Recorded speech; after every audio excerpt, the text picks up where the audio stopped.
Cadet Maya Reyes had been warned about Silverine more times than she could count.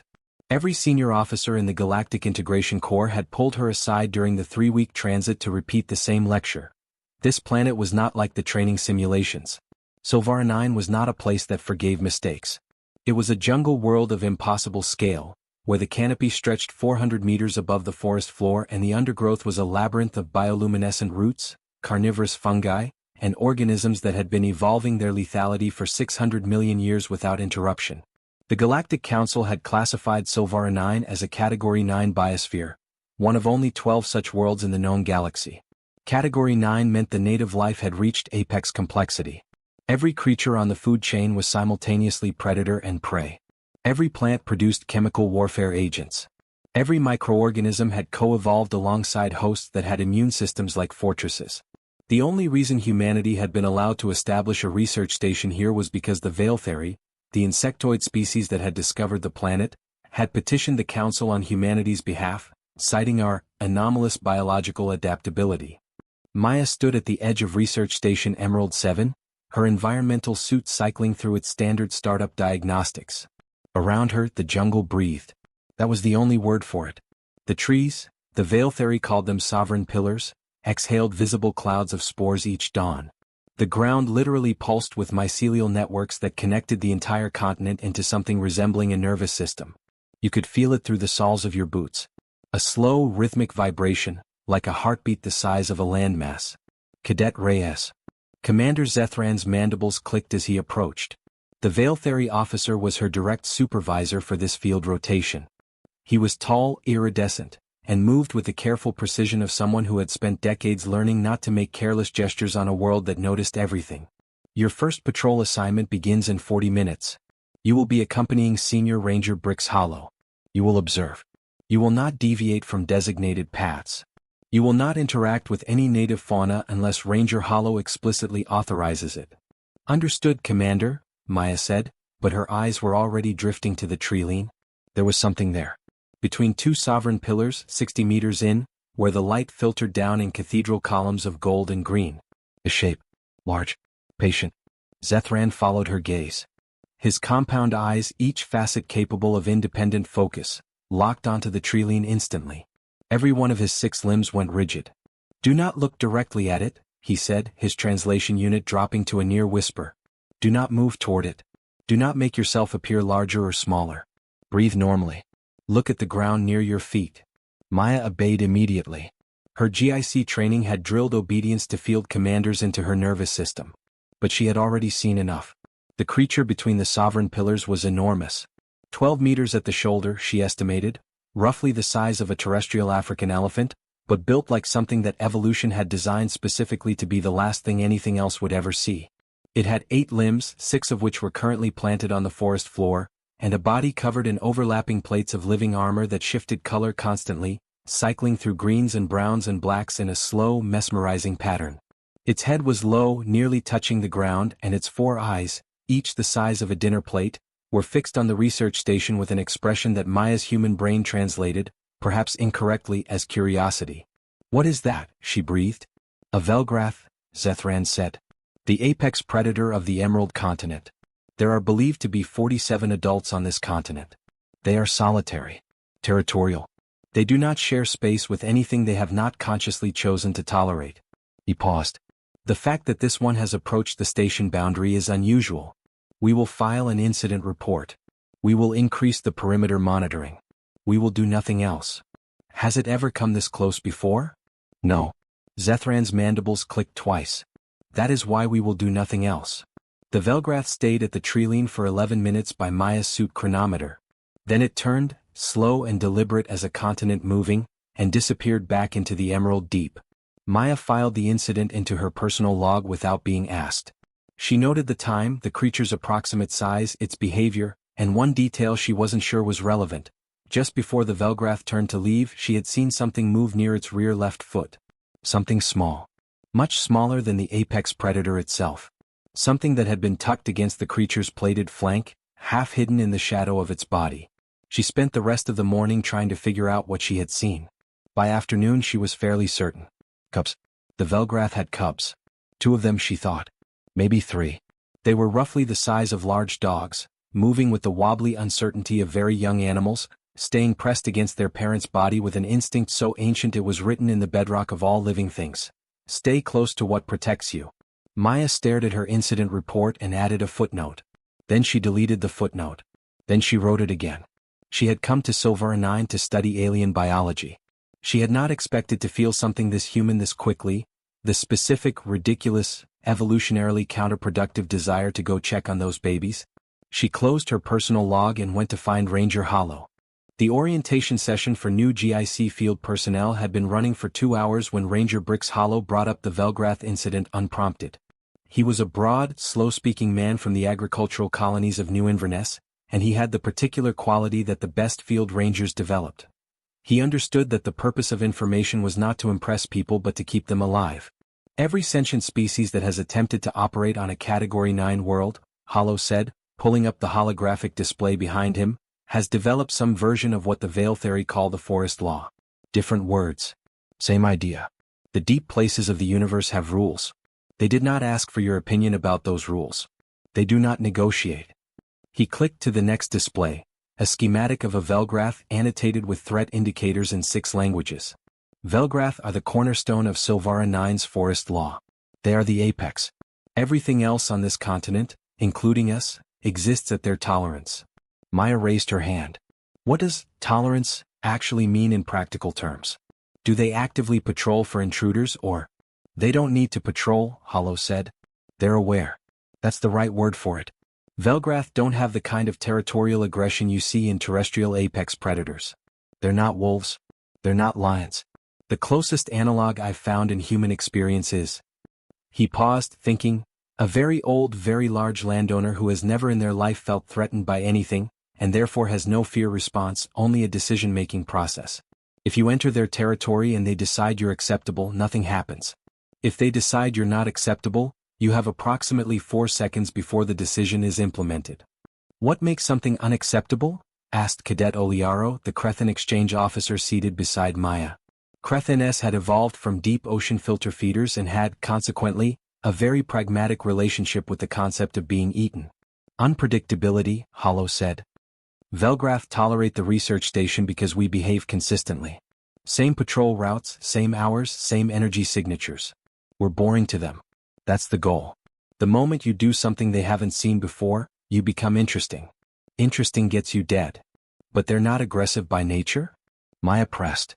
Hollow looked at her for a moment with the expression of someone trying to decide how much a new cadet needed to have their worldview complicated right now. They're not aggressive the way a threatened animal is aggressive, he said carefully. But they're not peaceful either. The Velgrath are. Another pause, deliberate. They make choices. And they enforce those choices. Last year, a Meridian survey team, good people, experienced people, set up a secondary camp 2 kilometers into the deep without filing the standard territorial impact assessment. The lead Velgrath of that zone came to their camp on the 3rd night and sat outside their perimeter for 8 hours. In the morning it was gone. They packed up and left. Nobody told them to. Nobody needed to. The message was clear enough. And if they hadn't left? Hollow shrugged. They're not here anymore, so we don't know. I'd rather not find out. After the briefing ended, Maya stayed behind. She pulled up her personal log on her datapad and showed Hollow the footage she had taken with her suit's passive optical sensors during the first Velgrath sighting. The cubs were clearly visible in the enhanced playback. 3 of them, pressed against their parents' flank, barely visible in the shadow of the creature's massive body. Hollow watched the footage twice. Then he sat down heavily in one of the briefing chairs. You're sure? He said.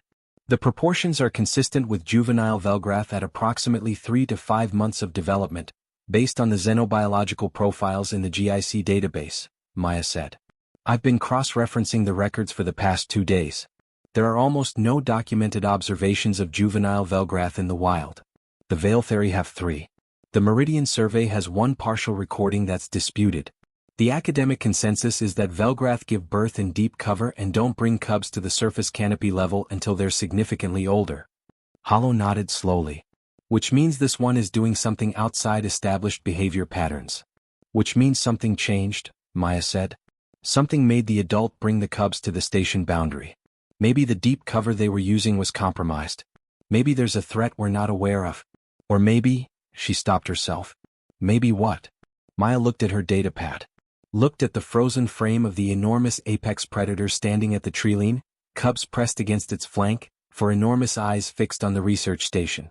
Maybe it was checking to see if we were safe, she said, before deciding whether to bring them closer. The silence in the briefing hall lasted for a very long time. Reyes, Hollow said finally in the tone of a man who was about to say something he already knew was going to cause him problems. What exactly are you thinking about doing? Nothing yet, Maya said. I'm gathering data. That's not an answer. It's the only answer I have right now that's completely honest. Hollow rubbed his face. Don't go into the deep without authorization. Don't interact with the animal without authorization. Don't do anything that will get both of us killed without at least telling me about it first. Of course, Maya said, and she meant it. She put her datapad away and walked back to her quarters and sat on her bunk and thought about cubs pressed against their mother's side in the shadow of a forest law that said, "Stay away, stay small, stay afraid." She thought about the fact that humans had never been particularly good at that. Maya spent 11 days studying everything the GIC xenobiology database had on Velgrath dietary patterns. It wasn't much.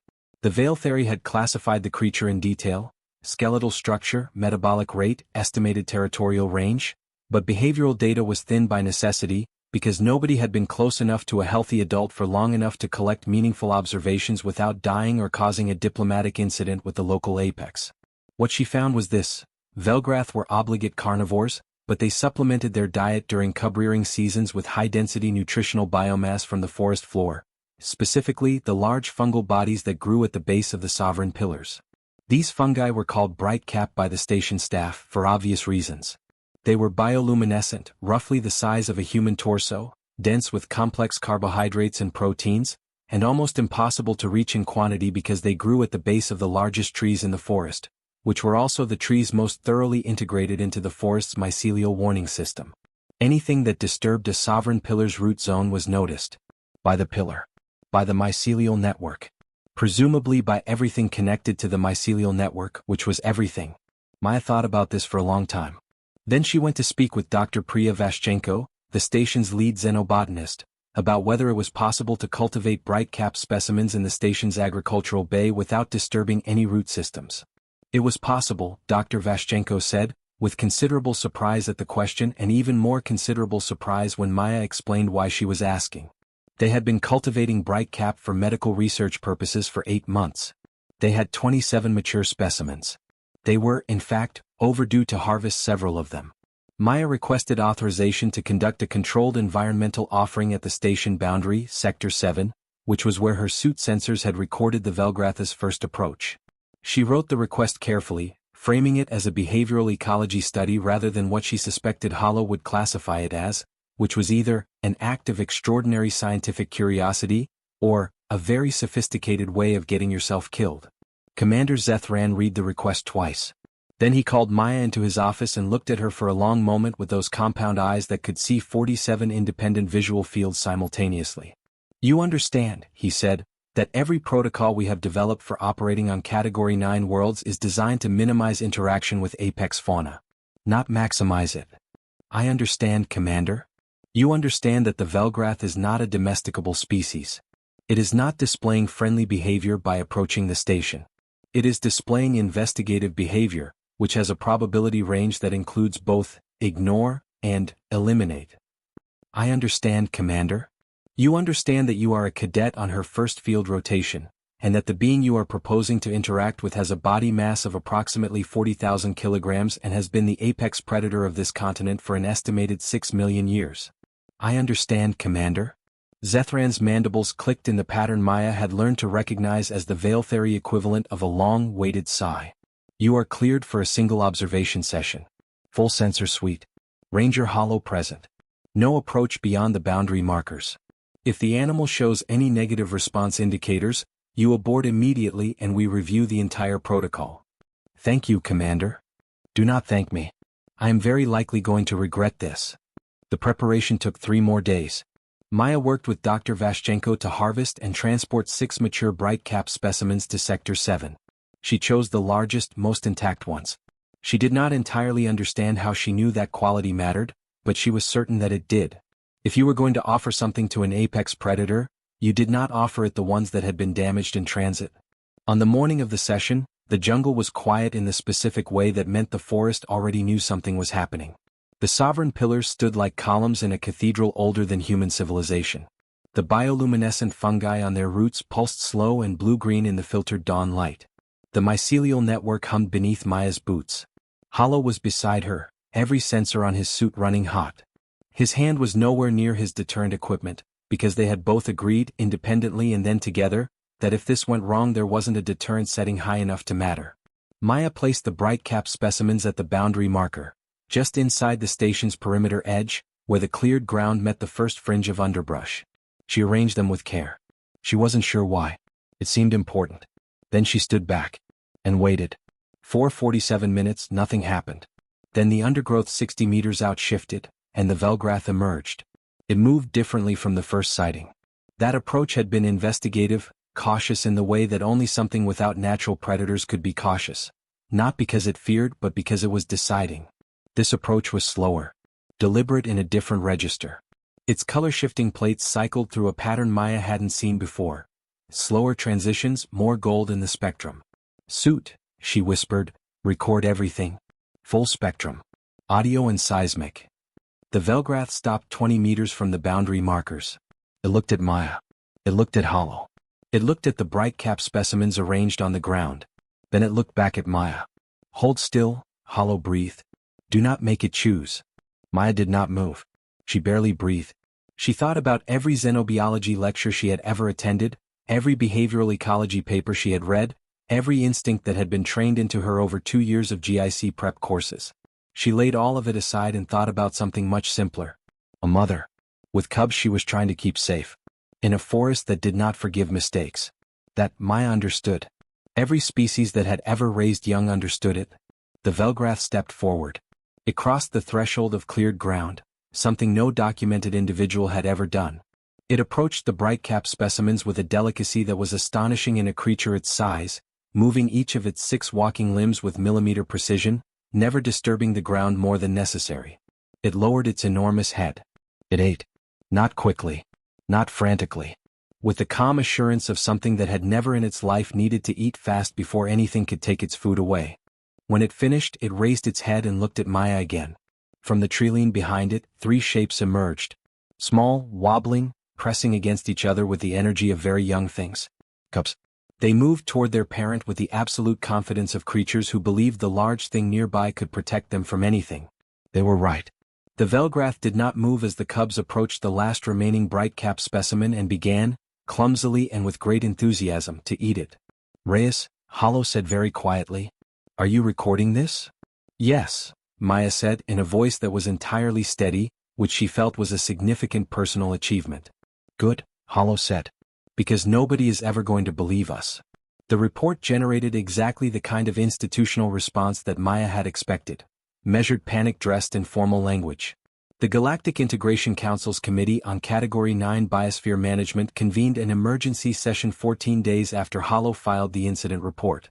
Maya attended via holographic link from Silvara 9, because the council had made clear that while her physical presence was not required, her explanatory presence absolutely was. Commander Zethran sat beside her.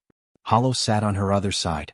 Dr. Vashchenko had submitted a written testimony about the bright-cap cultivation process and was, diplomatically, not present in person for this part. The committee chair was a Relian named Counselor Vashorik, a species whose homeworld was a frozen methane giant, and who consequently found the entire concept of dense, warm, biologically chaotic jungle worlds to be personally unsettling. This had not, apparently, prevented Vashorik from becoming the foremost regulatory authority on them. Cadet Reyes, Vashorik said, their translation unit rendering the words in standard with a slight overlay of the clicking precision that characterized Relian formal speech, "Let me confirm my understanding of what occurred. You, a first-rotation field cadet, identified atypical behavioral patterns in a Category 9 apex predator. You conducted 11 days of independent database research. You then designed and executed an unsanctioned, a glance at Commander Zethran who made no expression, a subsequently sanctioned interaction protocol involving the deliberate placement of food items within an apex predator's sensory range, with the intent of initiating a voluntary contact scenario." "That's an accurate summary, Counselor." And the outcome was that the apex predator voluntarily approached the station boundary, consumed the offered food items, and then, Vashorek appeared to be reading from the report and finding the words difficult to process, introduced its juvenile offspring to the interaction site. Yes, counselor. In 47 years of Category 9 management protocols, across 12 designated biospheres, involving over 300 field stations and tens of thousands of personnel, this has never occurred. I'm aware of that, counselor. We have regulations, Vashorek said. The word carried weight, the weight of regulations written by committees that had never had to stand 20 meters from a 40,000-kilogram apex predator and decide whether to breathe normally or not. The regulations exist because the history of sapient species interacting with Category 9 apex fauna is, without exception, a history of catastrophic outcomes. The Veil Theory lost an entire survey expedition on Silvara 9's southern continent. The Crethan Academic Society lost 4 researchers on Helan Prime. The regulations exist because the data says that when you interact with apex predators in Category 9 environments, people die. The data also says that it's never been tried the way I tried it, Maya said. She kept her voice neutral. She had been practicing the neutrality for 2 weeks. Every previous interaction in the records was either accidental, human personnel inadvertently entering a Velgratha's territory, or reactive, meaning the apex predator initiated contact. I designed an approach that was neither. I made an offering. I made it on the boundary of established human territory, which means I was not intrusive. I made it with something the animal needed, which means the interaction was mutually beneficial rather than competitive. And I made it in a way that was consistent and predictable, which is the behavioral principle that Commander Zethran's own station protocols identified as the key factor in maintaining non-hostile relations with local fauna. A long silence. You are citing our own protocols as justification for violating them, Vashorek said. I am citing the principle behind the protocols, Maya said. The protocol itself says don't interact. The principle behind the protocol says, behave consistently and avoid making the apex predator decide you're a threat. I followed the principle. The protocol was written before anyone knew it was possible to do what I did. Another silence. Longer. Counselor, Commander Zethran said, speaking for the first time in the session, I authorized this action. The responsibility for the decision is mine, not Cadet Reyes's. He paused, mandibles clicking once. I authorized it because Cadet Reyes's analysis was correct, and because I have been stationed on Silvara 9 for 9 years and I have never seen a Velgrath do what this one did. Something changed in the animal's behavior before Cadet Reyes conducted the offering. The animal approached us first. The question was not whether to interact but how. Cadet Reyes provided the best answer available. Vashorek absorbed this. Around the holographic table, the other committee members were conferring in low voices. Maya caught fragments. Evolutionary precedent, behavioral ecology, diplomatic implication, unprecedented data value. She had been to enough academic conferences to recognize the tone. It was the tone of people encountering something their frameworks weren't built for and trying to decide whether to expand the framework or condemn the data. The juvenile Velgrath, said a committee member Maya didn't recognize, a small, 4-limbed being from one of the outer systems. Have they been observed subsequently? Yes, Maya said. 7 times over the past 2 weeks. The adult returns to the offering site every 2 to 3 days. The Cubs accompany it on approximately half of these visits. We have been maintaining a consistent supply of bright cap specimens at the site. We have not changed the offering protocol in any way. Has the adult's behavior changed? Yes. The approach distance has decreased. On the most recent visit, the adult crossed into the station perimeter to approximately 40 meters before stopping. She paused. The station perimeter cameras have also begun picking up the adult at night, moving along the perimeter boundary. Not aggressively.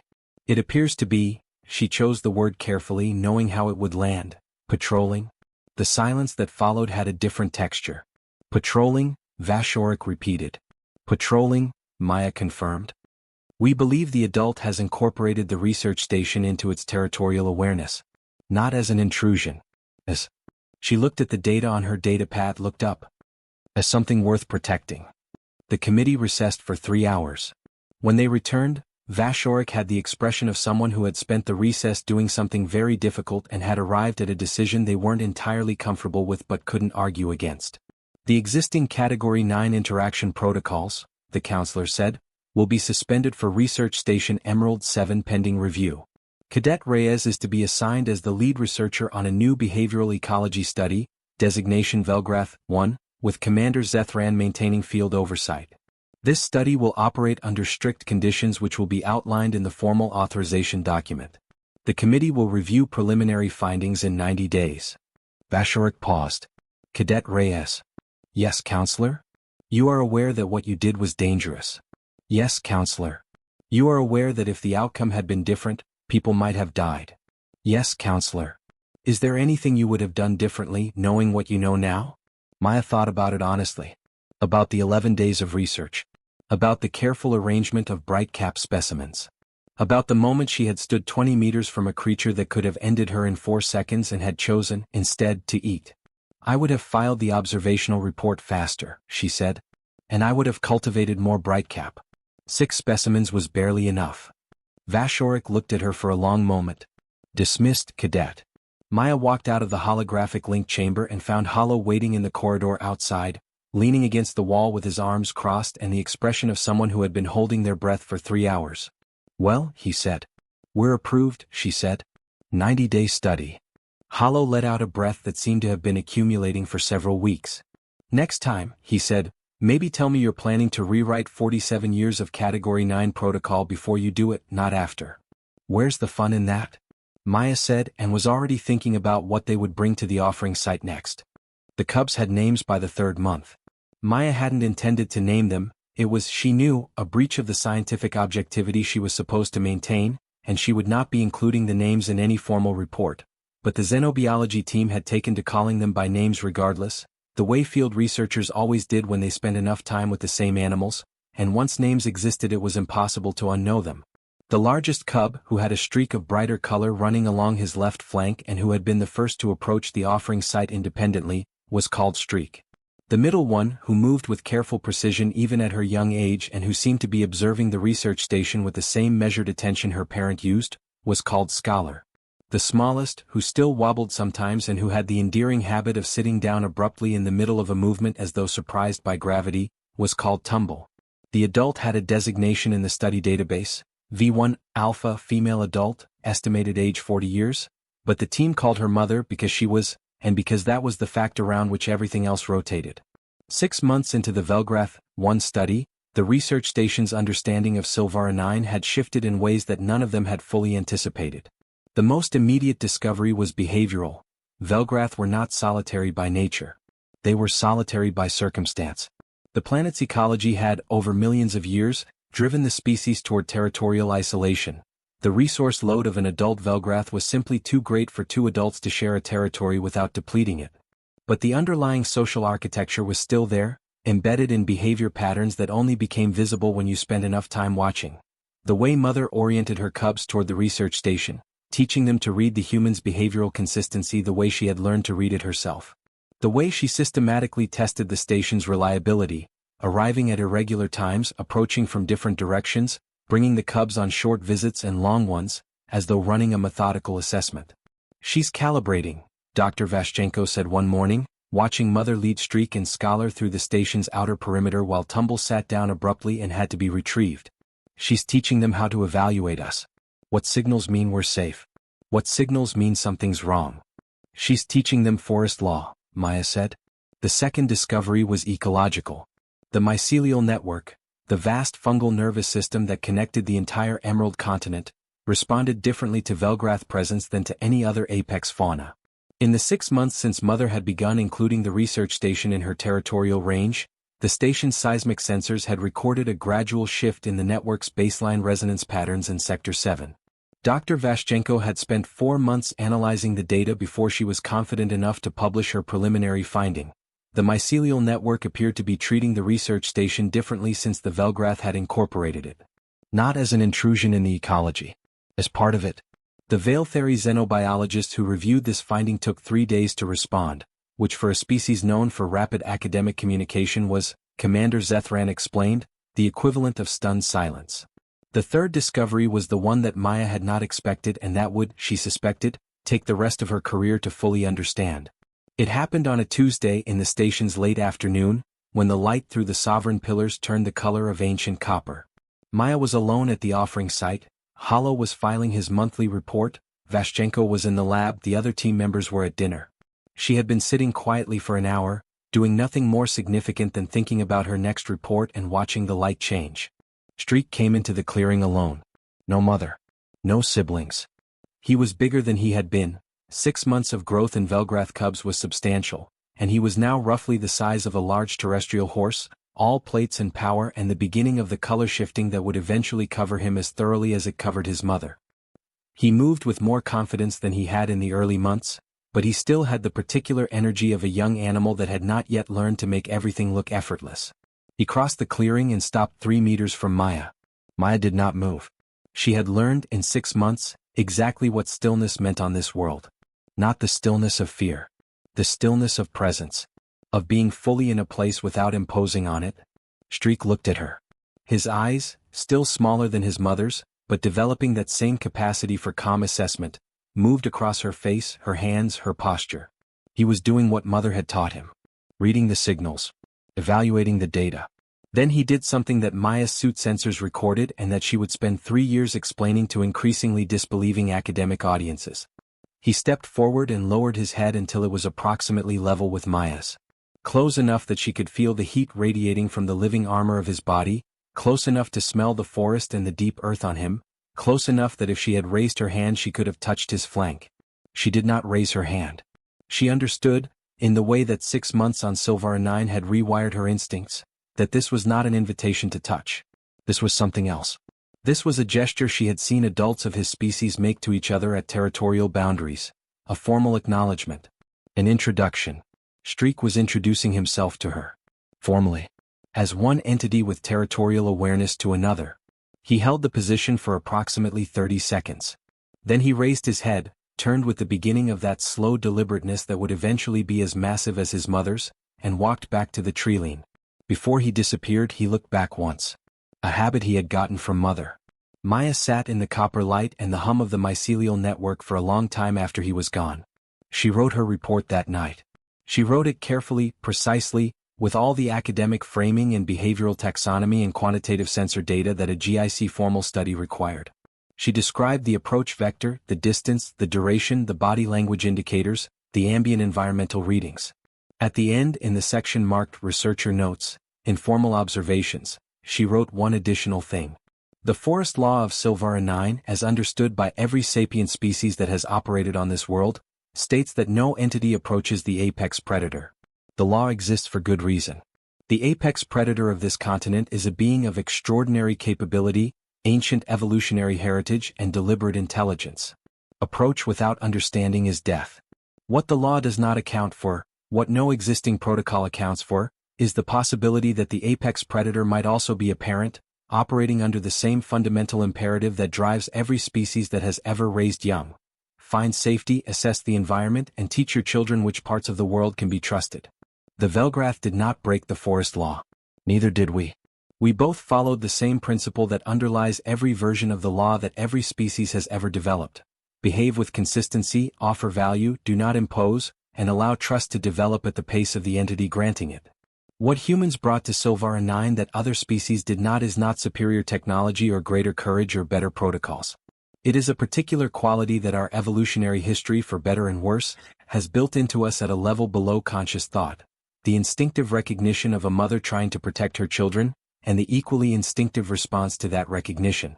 We saw a parent. We responded accordingly. The forest law remains. But the forest law now includes us. Maya saved the report. She closed her datapad. Through the research station's environmental panels, the emerald deep of Silvara 9 pulsed with bioluminescence in the dark, the mycelial network breathing its slow ancient breath, the sovereign pillars standing in the dark like the bones of a world that had been thinking about itself for 600 million years. Somewhere out in the deep, Tumble was probably sitting down unexpectedly. Streak was learning the perimeter. Scholar was watching everything with those careful, measuring eyes. And Mother was doing what she had always been doing, keeping her cubs safe in a world that did not forgive carelessness, teaching them its laws, and, for the first time in the history of her species, deciding that the strange small beings at the edge of the forest were part of the territory worth protecting. The galaxy, Maya thought, was very large. It contained a great many laws. And occasionally, very occasionally, Something came along that knew how to follow the spirit of a law better than any of the species that had written it.